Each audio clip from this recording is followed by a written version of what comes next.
Bueno, pues antes de empezar, me gustaría compartirles que como iglesia tenemos una razón de ser. Es decir, existimos para algo. Por eso estamos aquí. Si gustas uno por familia, está bien. Entonces, existimos, ¿verdad?, por algo. Y como iglesia tenemos 5 propósitos y estos propósitos guían nuestra vida. Estos propósitos guían todo lo que hacemos en la Iglesia Cristiana Renovación. Entonces, y estos propósitos, ¿verdad?, están tomados de las Sagradas Escrituras y de 2 pasajes que son pues muy conocidos también en la palabra de Dios, y ellos están en el Nuevo Testamento. Y estos 2 pasajes la Biblia los llama como subtítulo, en primer lugar, el gran mandamiento. ¿Cuántos recuerdan cuál es el gran mandamiento? Exactamente, amarás al Señor tu Dios, ¿cómo? Con todo tu corazón, ¿verdad? Amarás al Señor también tu Dios con toda tu alma y con toda, ¿qué? Tu mente. Y Marcos dice con todas tus fuerzas. Y dice el Señor Jesús, este es el primero y grande mandamiento. Amar a Dios, ese es el propósito más grande para nosotros en esta iglesia. Amar a Dios y amarlo con todo nuestro ser, y eso se llama adoración. Pero luego dice también, y el segundo es semejante, amarás que a tu prójimo como a ti mismo. Y luego dice el Señor, de estos 2 mandamientos depende toda la ley y los profetas. Como iglesia, también, amados hermanos, tenemos la misión de servir a la comunidad y principalmente servir al pueblo de Dios. Entonces, este es el primer versículo, pero luego hay otro también que la Biblia lo llama la Gran Comisión. Y la Gran Comisión, dice la palabra de Dios en Mateo 28, 19 al 20, dice, por tanto, ¿qué dice? Id y haced discípulos a todas las naciones, bautizándolos en el nombre del Padre, del Hijo y del Espíritu Santo, enseñándoles que guarden todas estas cosas que os he mandado, y he aquí yo estoy con vosotros todos los días, ¿hasta cuándo? Hasta el fin del mundo. Nuestra misión, hermanos, nuestro propósito es también comunicar el Evangelio a todas las personas.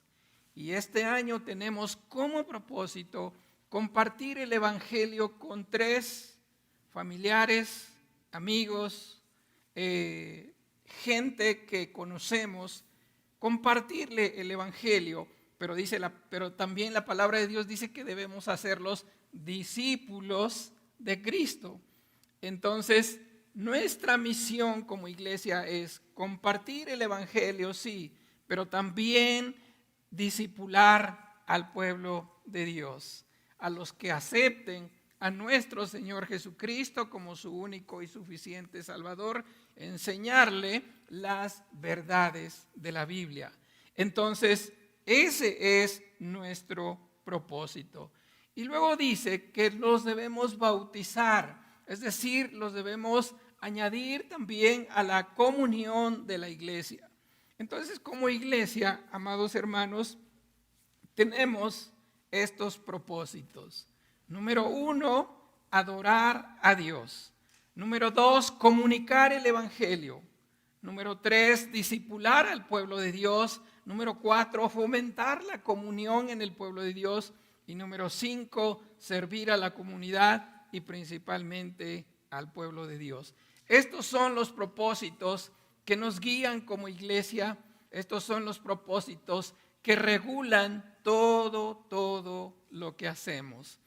Amados hermanos, y considero que nosotros cada día, cada semana, cada mes, cada año, nosotros debemos crecer en estos propósitos que tenemos para con la iglesia. Y cuando hablo de crecer, no hablo de crecer de las plantas o de los árboles o no, sino hablo en el sentido bíblico que crecer es todo lo que hagan, todo lo que digan, háganlo ¿para qué? Como para la gloria de Dios. El principal propósito de que nosotros crezcamos es que todo lo que hagamos glorifique a nuestro Dios. Ese es el propósito por el cual nosotros hoy estamos aquí. Ahora, en esta mañana, amados, yo quiero compartir con ustedes el tema de cómo nosotros debemos crecer en adoración a Dios. Por eso le puse creciendo en adoración a Dios, porque el crecimiento debe ser continuo. Y para eso, hermanos, hoy nosotros ya hemos leído, hemos oído Isaías capítulo 6, versículos del 1 al 13. Y antes, hermanos, que pueda entrar en materia en cuanto a la adoración, me gustaría compartir un poquito de historia, porque el contexto es muy rico de este pasaje. En primer lugar, me gustaría compartirles quién fue Isaías. Isaías, hermanos, es como el apóstol Pablo del Antiguo Testamento. Él, según la Biblia, era hijo de una familia muy distinguida. Dice Isaías 1:1 que él era hijo de Amós.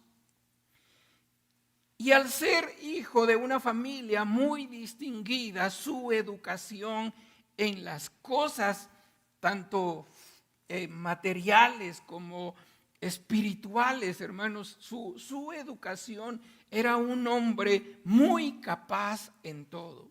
Si usted lee sus escritos, notará que hay una riqueza literaria en los 66 capítulos de Isaías. Entonces, fue un hombre enteramente preparado. También la palabra de Dios dice que Isaías fue casado. Su mujer, dice las Sagradas Escrituras en Isaías 8:3, que fue una mujer profetisa. Es decir, una mujer que también amaba a Dios y comunicaba la palabra de Dios al pueblo. Tuvo 2 hijos.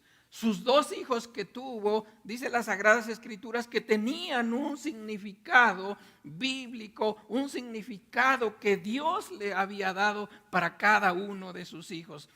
Ustedes saben que el nombre de un hijo en la familia judía era su nombre determinaba su carácter, determinaba su forma de ser. Y entonces los nombres de sus hijos, ¿verdad? Son nombres bíblicos. Fíjese que Isaías también duró en el ministerio, ¿cuánto creen? 60 años, hermanos. 60 años duró en el ministerio. Desde el año, fíjese, 743 antes de Cristo hasta el año 615, él profetizó Isaías. Ahora, hermanos, pero su muerte también es muy interesante. Según el Talmud, dice que Isaías murió cortado por la mitad con un serrucho. ¿Y esto qué nos hace ver? Que Isaías guardó la fe y guardó la palabra de Dios, corrió la buena carrera hasta el final de sus días e hizo lo correcto delante de Dios. ¿A cuántos nos gustaría terminar nuestros días como el apóstol Pablo dijo: he acabado la carrera, he guardado la fe, por lo demás solo me espera la corona de justicia? Yo creo que a muchos, ¿verdad? Ahora, ese es Isaías del cual estamos hablando. Ahora, el capítulo 6 de su libro, que hoy nos ocupa, nos narra el llamamiento del ministerio de Isaías. Nos narra el llamamiento de Dios al ministerio. Dicen algunos que los primeros 5 capítulos de Isaías es un llamado de parte de Dios para Isaías al arrepentimiento. Pero el capítulo 6 dicen que es su llamado al ministerio. Ahora, si se dan cuenta, hermanos, vamos a ir leyendo versículo a versículo para que nosotros podamos ir adentrándonos en esta historia.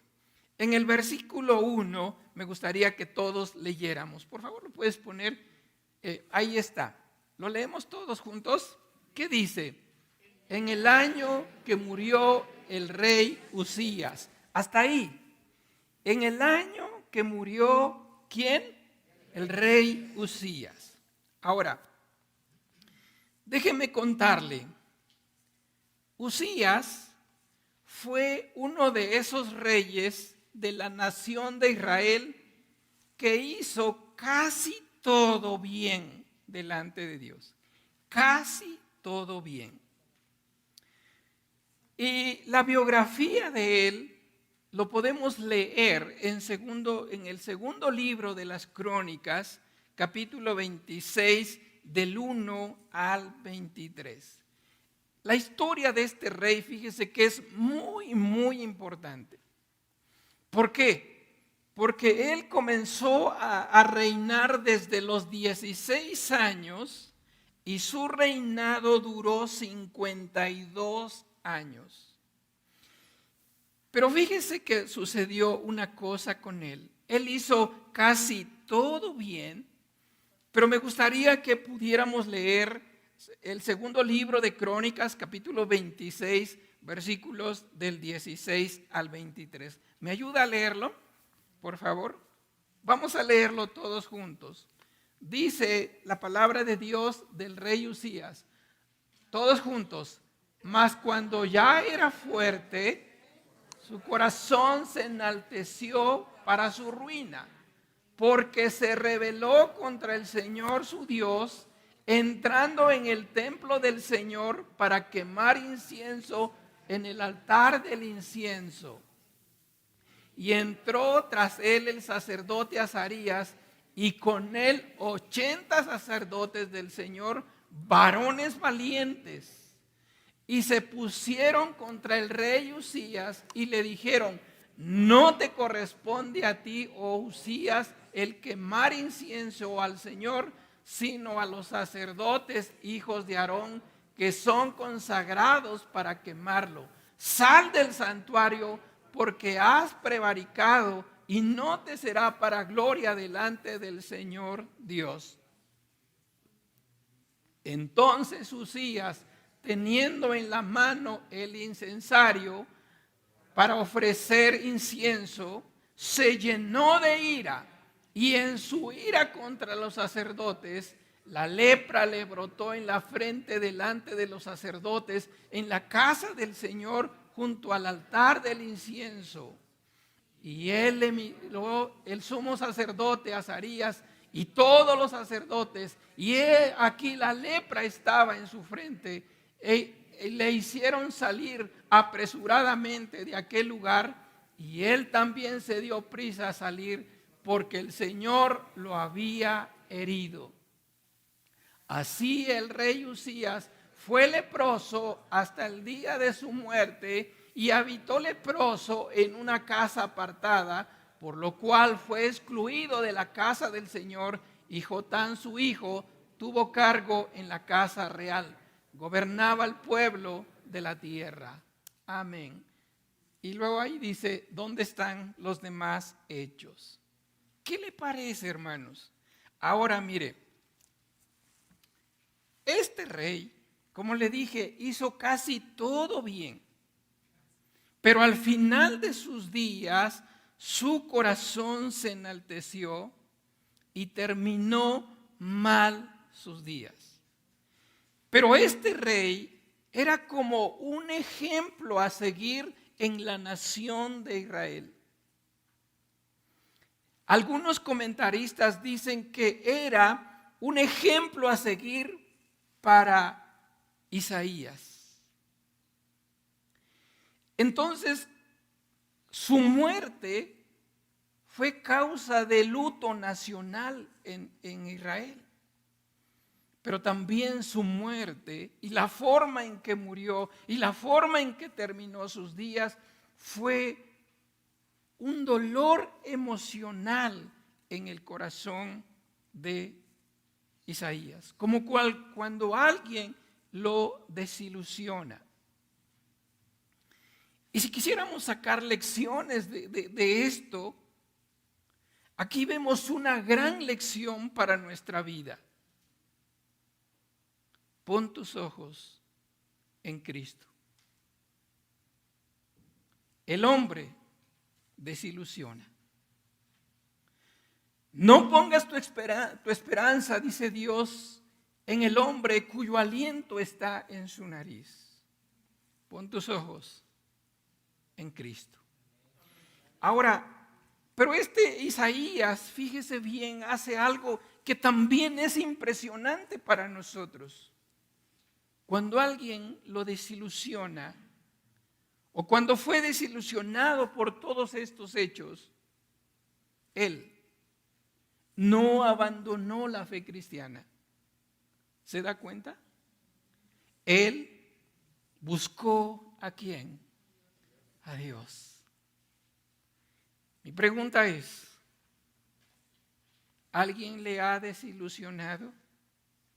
¿Algún pastor? ¿Algún maestro le ha desilusionado? ¿Algún hermano? Si la respuesta es sí, no abandone el cristianismo.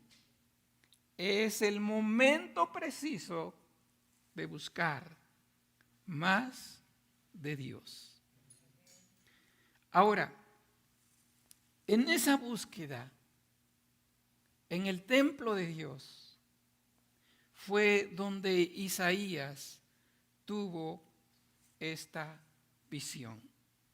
Y ahora, del encuentro que Isaías tuvo con Dios, yo encuentro, hermanos, que para crecer en adoración, nosotros debemos tener presente 3 cosas que dice este versículo.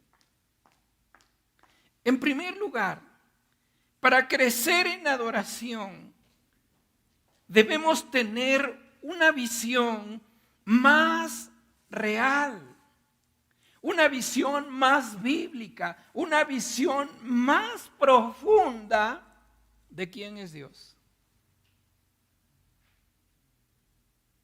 ¿Sí?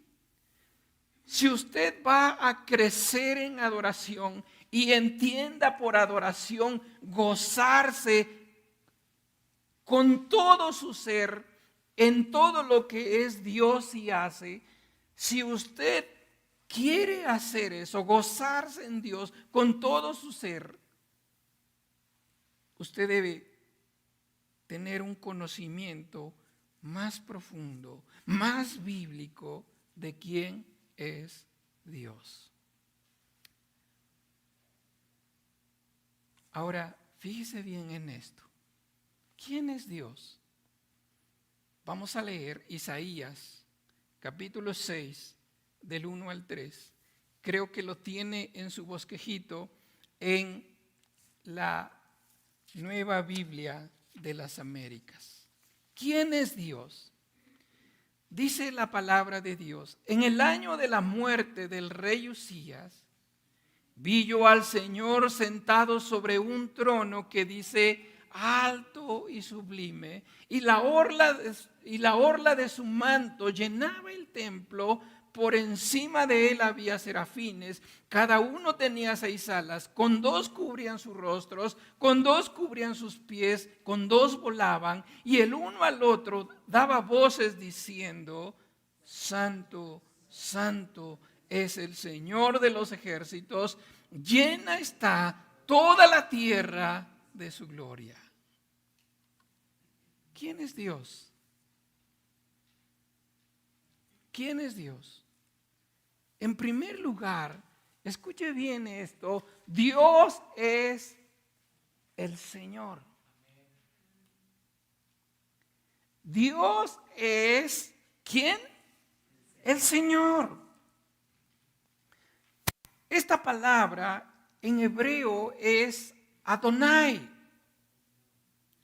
Y Adonai significa mi gran Señor. Significa amo, significa soberano, significa supremo. El que es más alto en excelencia, rango o autoridad. Eso significa Señor. Y mire, ve cómo de entrada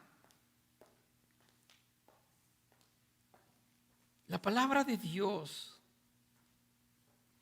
nos señala quién es Dios. Dios no es un mozo cósmico. Dios no es humano como nosotros. Dios es el Señor, el amo, el jefe supremo. Y luego dice, esta revelación dice: vi yo al Señor sentado sobre un trono que dice alto y sublime. El hecho de que la palabra de Dios nos revele que el Señor está sentado en su trono significa que Él es soberano, significa que Él es Rey de Reyes, significa que Él gobierna sobre todo, significa que Él es únicamente y exclusivamente el Señor. Por encima de Él no hay nadie, ni después de Él no hay nadie. Él es el Señor, es el Rey Supremo. Él es el que tiene la autoridad absoluta y gobierna sobre todo. Ese es Dios.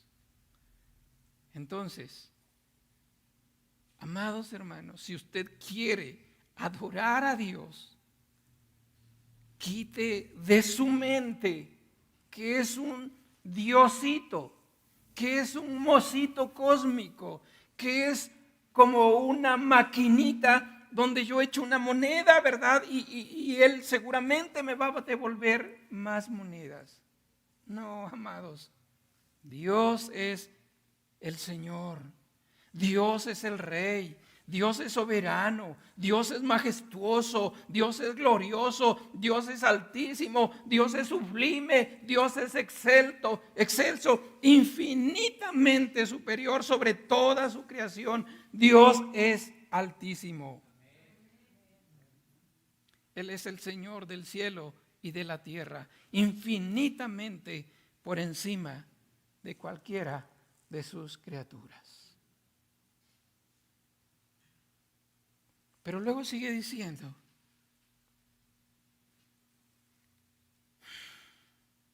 Mire, el verso 2, que por encima de él, ¿qué dice? Había serafines. Cada uno tenía 6 alas. Con 2 cubrían sus rostros, con 2 cubrían sus pies y con 2 volaban. Escuche esto, hermanos. Estos seres celestiales, al estar tan cerca de Dios, escuche esto, arden de pasión por adorar a Dios. ¿Se da cuenta? Ellos arden de pasión por adorar a Dios. Y fíjese que su adoración no está centrada en Señor, dame. En Señor, concédeme. En Señor, haz esto, haz aquello. Sino su adoración está centrada en quién es Dios. Qué precioso. Igualmente, amados hermanos, si queremos como iglesia crecer en adoración, debemos planear nuestros cultos pensando en Dios, no en el hombre, pensando en qué alabanzas agradan a Dios, pensando en qué acciones agradan a Dios y no pensando en qué canciones atraen a más gente, en qué predicaciones traen a más gente. No, sino pensando en quién es Dios. Hoy, la iglesia de hoy tristemente está pensando en atraer a más gente en cultos centrados en el hombre. Por eso el show de luces, por eso la música, todo está pensado en atraer al hombre. Y obviamente Dios queda fuera. Pero aquí los serafines nos dicen, ¿quieres crecer en adoración? Conoce bíblicamente quién es Dios. ¿Quieres crecer en adoración? Céntrate en Dios, no en el hombre. Y fíjese también la reverencia que estos seres tienen ante la santidad de Dios. Cubren sus rostros, cubren sus pies, porque están ante el Supremo. Pero hay algo más, hermanos. Verso 3. Y el uno al otro daba voces diciendo, ¿qué dicen? Santo, santo, santo es el Señor de los ejércitos. Llena está toda la tierra de su gloria. ¿Quién es Dios? Dios es el Señor. ¿Quién es Dios? Es santo, santo, santo. Amados, cuando hablamos de que el Señor es santo, hablamos de 2 cosas. En primer lugar, hermanos, hablamos de la hermosura del Señor. ¿Sabe eso? La santidad nos habla primeramente de la hermosura del Señor. Casi siempre nos han enseñado que la santidad primeramente es apartado del pecado, y efectivamente sí lo es.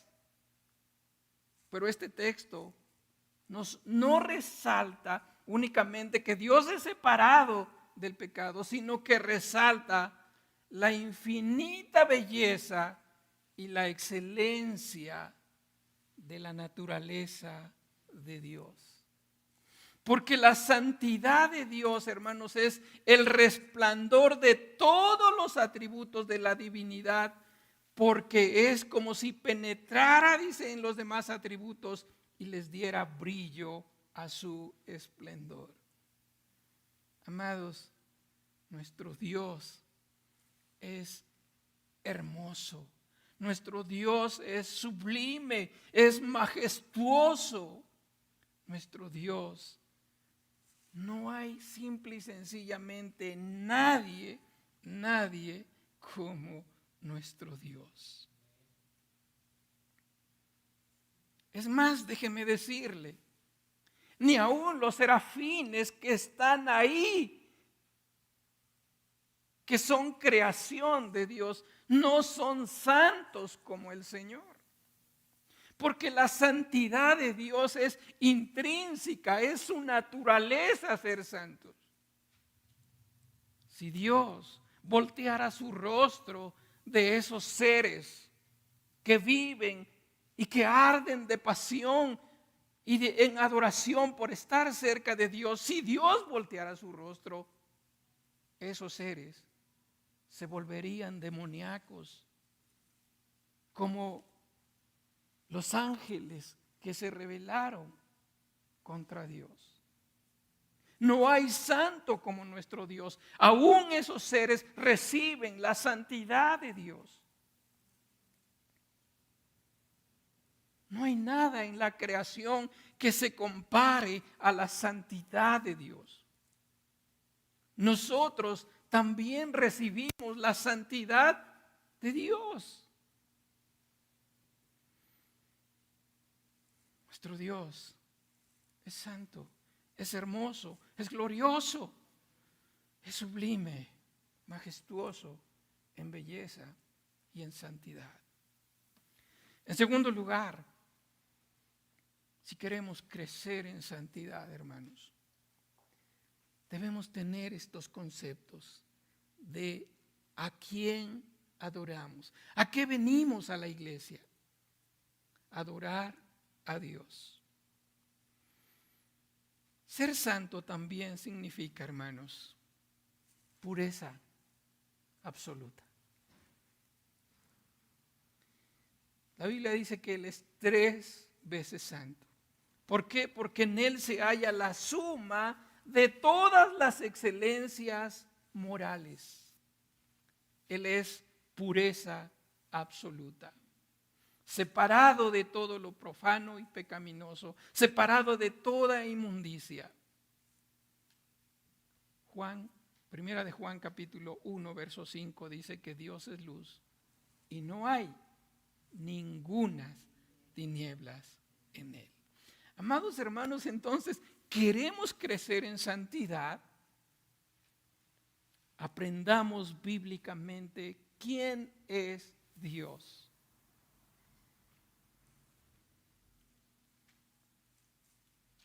Y hermanos, cuando el Espíritu Santo nos revele quién es Dios, postrémonos y adoremos al único Dios vivo y verdadero. En segundo lugar, hermanos, para crecer en adoración para con Dios, debemos también tener una visión más real, más bíblica, más profunda de quiénes somos nosotros. Me acompaña, por favor, a leer Isaías capítulo 9, versículos 5 al 7 en la Nueva Biblia de las Américas que usted tiene ahí. Por favor, ayúdeme. Está en el segundo punto. Isaías capítulo 9, versículos 5 al 7 dice la palabra de Dios. Cuando él ve al Señor, vea lo que pasa. Entonces dije, ay de mí que soy muerto, porque siendo hombre inmundo de labios y habitando en medio del pueblo que tiene labios inmundos, han visto mis ojos ¿a quién? Al Rey. ¿A quién? Al Señor de los ejércitos. Y voló a mí uno de los serafines teniendo en su mano un carbón encendido, tomado del altar con unas tenazas.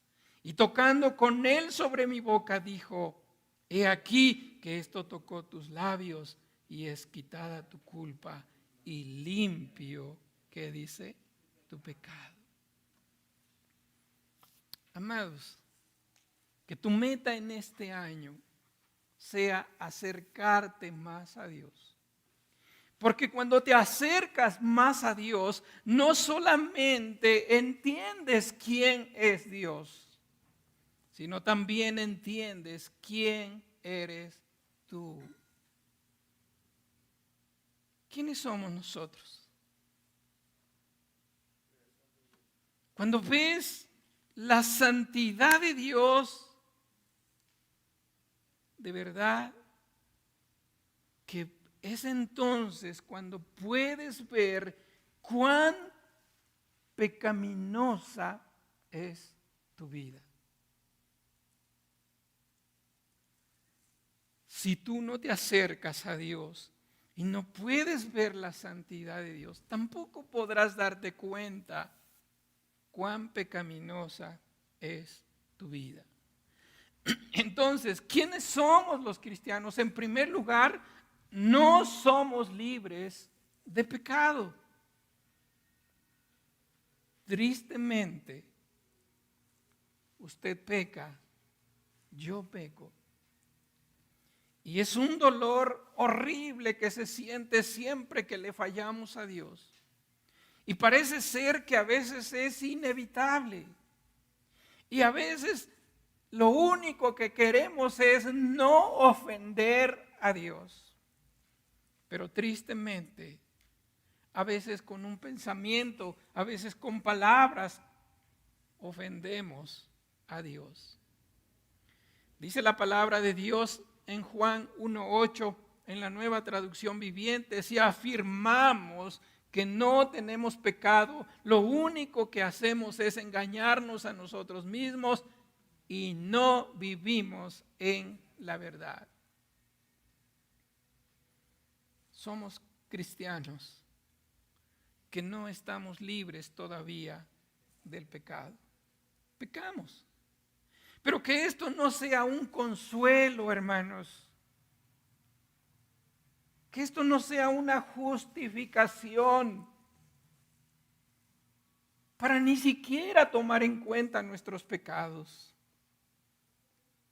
No, sino que cuando te encuentras en la presencia de Dios, reconoces tus pecados, lamentas tus pecados. Isaías dijo: ay de mí, que soy hombre muerto, es decir, ay de mí que estoy deshecho, ay de mí que estoy corrompido hasta los huesos, ay de mí. Porque él está reconociendo su pecado. Y tristemente le digo, todos nosotros tenemos esa experiencia con el pecado. No somos libres del pecado. Pero ¿qué sucede cuando reconoces tus pecados delante de Dios? Que esto es lo más hermoso del texto. Dice la palabra de Dios: y voló hacia mí uno de los serafines, teniendo en su mano un carbón encendido. ¿De dónde lo tomó? Del altar de los sacrificios. ¿Y qué hizo? Lo puso sobre su boca. ¿Y qué declaró? Y tocando con él sobre mi boca, dijo: he aquí que esto tocó tus labios y es quitada tu culpa y limpio que tu pecado. Amados hermanos, el pecado en nuestra vida no solamente causa tristeza, no solamente causa dolor en nuestro corazón. El pecado siempre nos llena de culpa. Pero si nosotros lo reconocemos y lo confesamos delante de Dios, Él es fiel y justo para limpiarnos de todo pecado. Entonces no somos libres de pecado, pero sí somos cristianos que sí podemos pecar menos. Porque si únicamente nos quedamos con la definición de que somos pecadores, eso va a justificar nuestras acciones. Pero si avanzamos al segundo nivel y decimos, sí, soy pecador, pero también puedo pecar menos porque la gracia del Señor está sobre mí o porque el Espíritu del Señor está sobre mí y Él me ayuda, entonces yo puedo pecar menos en mi diario vivir. ¿Sí me explico? Si dices que eres pecador y únicamente te quedas en eso, lo que va a pasar es que vas a seguir cometiendo con avidez toda clase de pecado. Pero si te arrepientes y te vuelves a Dios y dices, Dios, con tu ayuda yo puedo vivir una vida mejor, Dios te ayuda.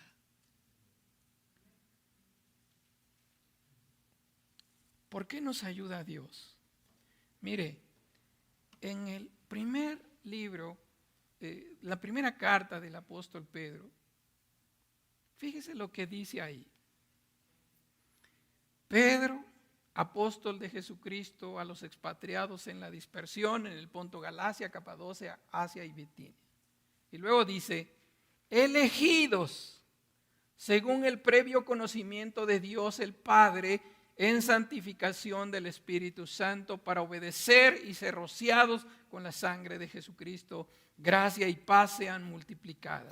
Bendito el Dios y Padre de nuestro Señor Jesucristo, que según su gran misericordia nos hizo renacer para una esperanza viva por la resurrección de Jesucristo de los muertos. ¿Por qué sí puedes pecar menos? En primer lugar, porque eres elegido para salvación. ¿Sí me explico? En segundo lugar, porque has sido santificado por la obra del Espíritu Santo y por la obra de Cristo. Has sido lavado. Y también, hermano, has nacido de nuevo. Y si has nacido de nuevo, entonces esa bendición de que el Espíritu Santo vive en tu corazón, la tienes. Y el Espíritu Santo siempre te va a redarguir, siempre te va a llevar al arrepentimiento para que glorifiques a Dios. Déjeme terminar con esto diciéndote. Si queremos crecer en adoración, punto número 1, ten una visión correcta de quién es Dios.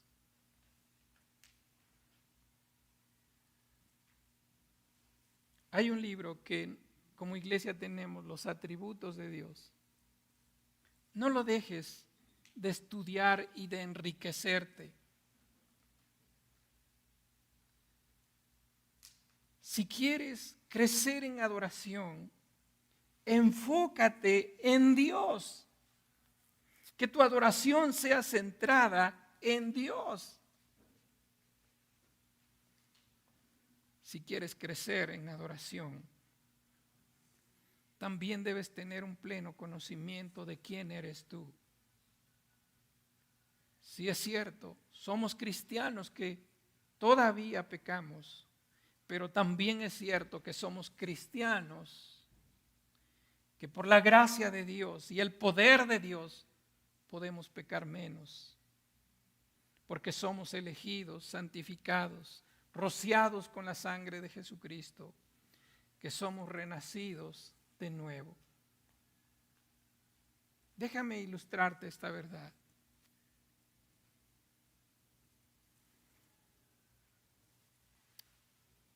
¿Cómo se comporta un pez dentro del agua? ¿Cómo se comporta? como un pez. ¿No lo oyes ladrar? ¿No lo oyes aullar? ¿Por qué? Porque su naturaleza es ser un pez, ¿verdad? ¿Cómo se comporta un cristiano redimido? ¿Cuál es la naturaleza de un cristiano redimido? Que él ha sido santificado, que él ha sido limpiado, que él ha sido lavado con la sangre de Jesucristo. Por lo tanto, se comporta de la misma manera como hijo de Dios. Efesios 5:1 dice: hijos, imiten a Dios. Entonces, amados hermanos, y cuando hagamos esto durante este año, seguramente crecemos en adoración. La tercera acción de Isaías habla del servicio. Si queremos adorar a Dios, si queremos crecer en adoración, debemos tener una visión más bíblica y más profunda de lo que significa el llamado de Dios para cada uno de nosotros a servir. Pero esto, si Dios nos permite, el próximo domingo lo vamos a hablar.